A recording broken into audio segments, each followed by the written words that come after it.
Group A MBBS BDS कोर्ससाठी cap round 3 मध्ये एक नवीन MBBS कॉलेज ऍड झालेलं आहे, जे की तुम्हाला कोपरगाव जिल्हा अहिल्यानगर मध्ये बघायला मिळतं।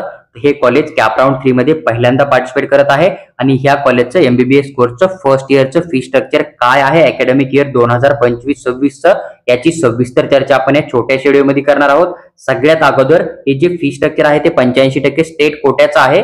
जर तुम्हाला 85% स्टेट काउन्सिलिंग मधून रँक नुसार जर सीट अलॉटमेंट झालं तर तुम्हाला एवढी फीस पेमेंट करावी लागते। तर तुम्हाला फर्स्ट इयर ते लास्ट इयर तुम्हाला रेग्युलर जी फीस पेमेंट करणं आहे ती किती आहे, त्याचबरोबर तुम्हाला डिपॉझिट किती देणं आहे, डिपॉझिट परत कधी मिळणार आहे किंवा अदर फीस तुम्हाला किती पेमेंट करणं आहे, हॉस्टेल मेसची फीस किती, याची सविस्तर माहिती या छोट्याशा व्हिडिओमध्ये मी तुमच्याबरोबर शेअर करणार आहे। तुम्ही पूर्ण व्हिडिओ बघा, तुमचे 100% डाऊट क्लिअर होऊन जातील। सगळ्यात अगोदर जर आपण ओपन कॅटेगरीचा विचार केला, ओपन कॅटेगरीमध्ये कोण येतं तर जो विद्यार्थी महाराष्ट्र स्टेटचा आहे कुठल्याही कॅटेगरीमध्ये येतो, SC आणि ST कॅटेगरी सोडता बाकी कॅटेगरीमध्ये पण त्याचं इन्कम 8 लाखापेक्षा जास्त आहे, मग मुलगा असो मुलगी असो त्याला ओपन कॅटेगरीमध्ये कन्सिडर केलं जातं। किंवा असा एखादा विद्यार्थी जो की महाराष्ट्र स्टेटचा डोमासाइल काढून तयार आहे पण त्याच्याकडे बाकी कुठल्याही प्रकारे इन्कम वगैरे काहीच नाहीये, तर त्या विद्यार्थ्याला पण ओपन कॅटेगरीमध्ये कन्सिडर केलं जातं। तर ह्या विद्यार्थ्यांना जी काय ट्युशन फीस देणं एका वर्षाची आणि ट्युशन फीस डेव्हलपमेंट फीस तुम्हाला फर्स्ट इयर पासून लास्ट इयर पर्यंत रेग्युलर जेवढी आहे तेवढी पेमेंट करावी लागते, ही गोष्ट लक्षात ठेवा। तर तुम्हाला ट्युशन फीस जी आहे ना ती 7,72,727 एवढी पेमेंट करणं आहे। डेव्हलपमेंट फीसचा जर विचार केला तर 77,273 रुपये तुम्हाला पेमेंट करणं आहे। टोटल जर फीस बघितली आपण ट्युशन आणि डेव्हलपमेंट फीस जी की तुम्हाला फर्स्ट इयरला देणं आहे ती 8.5 लाख रुपये तुम्हाला बघायला मिळते आणि हीच फीस तुम्हाला कॅटेगरीनुसार रेग्युलर फर्स्ट इयर पासून लास्ट इयर पर्यंत पेमेंट करावं लागतं। ही गोष्ट आठवून ठेवून याच्यामध्ये कुठल्याही प्रकारे फीस इन्क्रीज होत नाही किंवा डिक्रीज होत नाहीये। नंतर आपण सेकंड जर बघितलं EWS EBC ACBC कॅटेगरीसाठी तर ट्युशन फीस तुम्हाला 50% द्यावं लागते। मुलांसाठी हे फी स्ट्रक्चर आहे 3,86,364 रुपये तुम्हाला पेमेंट करणं आहे। जर आपण डेव्हलपमेंट फीस बघितली तर 77,273 रुपये आहे। जर आपण टोटल फीस बघितली तुम्हाला एका वर्षाची EWS EBC ACBC मुलांसाठी तर लगभग तुम्हाला या ठिकाणी 4,63,637 रुपये अमाऊंट पेमेंट करणं आहे, ही गोष्ट आठवून ठेवा। त्यानंतर जर आता आपण ओबीसी कॅटेगरीच्या मुलांचा विचार केला बॉईजचा तर आपल्याला या ठिकाणी ट्युशन फीस 3,86,364 रुपये देणं आहे। 77,273 रुपये तुम्हाला जे आहे त्या ठिकाणी डेव्हलपमेंट फीस पेमेंट करणं आहे। 4,63,637 रुपये तुम्हाला टोटल एका वर्षाची फीस या ठिकाणी पेमेंट करणं आहे। त्यानंतर जर आता आपण SBC special backward class FIJE NTB NTC आणि NTD या कॅटेगरीचा विचार केला, मुलगा असो मुलगी असो तुमचं इन्कम जर 8 लाखापेक्षा कमी आहे आणि तुम्हाला स्टेट कोट्यामधून अलॉटमेंट होतं तर तुम्हाला कुठल्याही प्रकारे या ठिकाणी ट्युशन फीस द्यायची गरज नाहीये, तुमची पूर्ण फीस महाराष्ट्र शासन पे करतं, ही गोष्ट लक्षात ठेवा। तर तुम्हाला फक्त डेव्हलपमेंट फीस द्यावी लागते जी की 77,273 रुपये आहे। तुम्हाला फर्स्ट इयरला एवढीच फीस देणं आहे आणि फर्स्ट इयर ते लास्ट इयर पर्यंत तुम्हाला सेम अमाऊंट पे करणं, ही गोष्ट आठवून ठेवा। नंतर आता जर आपण SC ST कॅटेगरी मधून मुलगा असो मुलगी असो यांच्या जर फीसचा विचार केला तर तुम्हाला tuition fees plus development fees कुठल्याही प्रकारे फीस देणं नाहीये, म्हणजे तुमचे ऍडमिशन 0 फीस मध्ये होणार आहे, ही गोष्ट लक्षात ठेवा। तुम्हाला फर्स्ट इयर ते लास्ट इयर पर्यंत कुठल्याही प्रकारे कॉलेजची फीस द्यायची गरज पडत नाहीये, मुलगा असो मुलगी असो। नंतर EWS EBC ACBC आणि OBC कॅटेगरी मधल्या ज्या मुली आहेत ना त्या मुलींना पण कुठल्याही प्रकारे ट्युशन फीस पेमेंट करायची गरज नाहीये। तर या कॅटेगरी मधल्या मुलींना पण 77,273 रुपयामध्ये ऍडमिशन दिलं जाणार आहे आणि हीच फीस तुम्हाला फर्स्ट इयर ते लास्ट इयर पर्यंत कंटिन्यू पेमेंट करणं असते, ही गोष्ट लक्षात ठेवा। त्यानंतर जर आपण IQ कोटा बघितला तर IQ कोट्यामधून तुम्हाला 3 पटीने जास्त फीस द्यावी लागते। तर IQ कोट्यामधून तुम्हाला एका वर्षाची फीस जी आहे ती जवळपास 25.5 लाख रुपये तुम्हाला बघायला मिळते। जर तुम्ही 15% NRI कोट्यामधून काउन्सिलिंग करताय तर 42,50,000 रुपये जी आहे ती तुम्हाला या ठिकाणी फीस बघायला मिळते एका वर्षाची।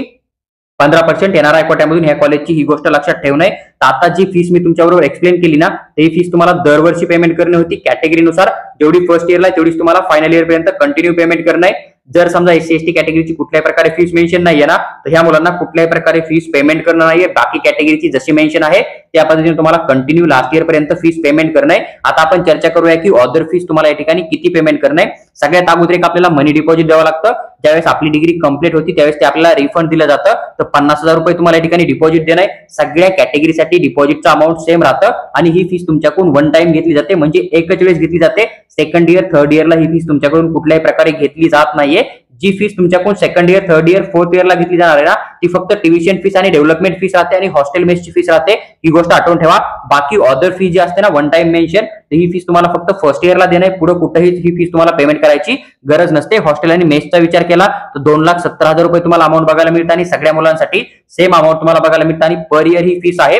पण जर पुढच्या वर्षी हॉस्टेल आणि मेसची फीस या ठिकाणी इन्क्रीज पण होऊ शकते, डिक्रीज पण होऊ शकते. ही गोष्ट तुम्हाला आठवण ठेवणं आहे. फक्त ट्युशन फीस, डेव्हलपमेंट फीस तुमची वाढणार पण नाही आणि कमी पण होणार नाहीये, ही गोष्ट तुम्हाला आठवण ठेवणं आहे. नंतर तुम्हाला स्टुडंट वेलफेअर फंड देणं युनिव्हर्सिटीचा, जो की 530 रुपये आणि सगळ्या कॅटेगरीसाठी समान अमाऊंट तुम्हाला बघायला मिळतं. नंतर डायस्टर मॅनेजमेंट फंड आहे, जो की 50 रुपये आहे, सगळ्या कॅटेगरीसाठी सेम आहे. त्यानंतर नॅशनल सर्व्हिस स्कीम म्हणून एक स्कीम आहे 50 रुपये, ते पण तुम्हाला पेमेंट करणं. युनिव्हर्सिटीची डेव्हलपमेंट फीस आहे 100 रुपये, ही पण तुम्हाला सगळ्या मुलांना सगळ्या कॅटेगरीच्या सेम अमाऊंट मध्ये पेमेंट करणं असतं. नंतर आपल्याला एक एलिजिबिलिटी फीस राहते युनिव्हर्सिटीची.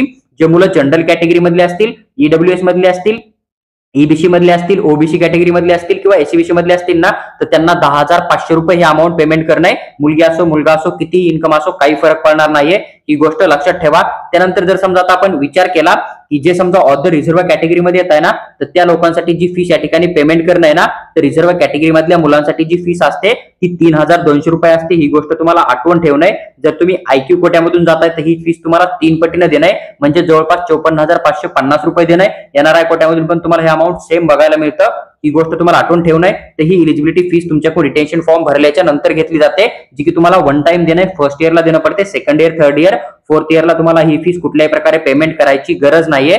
जर ट्युशन फीस गव्हर्नमेंट ऑफ महाराष्ट्रानं चेंज केली फीस रेग्युलर अथॉरिटीनं, तर त्याच्यामध्ये थोडासा बदल येऊ शकतो, पण 99% चान्स आहे की काही फरक येणार नाहीये. ही फीस तुम्हाला या ठिकाणी पेमेंट करणं आहे. नंतर जर हॉस्टेलचं रेट जर इन्क्रीज झालं, तुम्हाला हॉस्टेलची फीस पुढच्या वर्षी जास्त पण द्यावा लागू शकते, ही गोष्ट आठवण ठेवा. आणि तुम्हाला जो डीडी कार्ड आहे ना, तो डीडी कार्ड आहे तुम्हाला नॅशनल बँक मधून, आणि नाव आहे SSNKM college and research centre, या नावानं तुम्हाला डीडी काढून कॉलेजमध्ये सबमिट करणं आहे. आणि यांनी खाली पॉईंट असा मेन्शन केलाय की इन केस जर तुम्ही अप्लाय करताय तुम्हाला स्कॉलरशिप दिली जाते, पण जर तुमची स्कॉलरशिप रिजेक्ट होते समजा डॉक्युमेंट व्हेरिफिकेशनमुळे किंवा कोणत्याही गोष्टीमुळे, तर त्या कंडिशन मध्ये तुम्हाला कॉलेजमध्ये पूर्ण जनरल कॅटेगरीच्या फीसनुसार फीस पेमेंट करावी लागेल, हे यांनी या ठिकाणी मेन्शन केलंय. त्यामुळे जर तुमच्या डॉक्युमेंटमध्ये काही प्रॉब्लेम असेल तर तुम्ही आत्ताच ऍडमिशन नाही केलेलं तुमच्यासाठी बेस्ट होणार आहे. कारण जर तुम्ही ऍडमिशन करणार आहे, तुमचं ऍडमिशन नंतर कॅन्सल होणार नाही, तर तुम्हाला जनरल कॅटेगरीची फीस भरून डिग्री कंटिन्यू करावं लागणार आहे. किंवा मग जर तुम्ही सीट खाली करायचा विचार करताय तर तुम्हाला 10 लाख रुपये पेनल्टी पण भरावी लागते.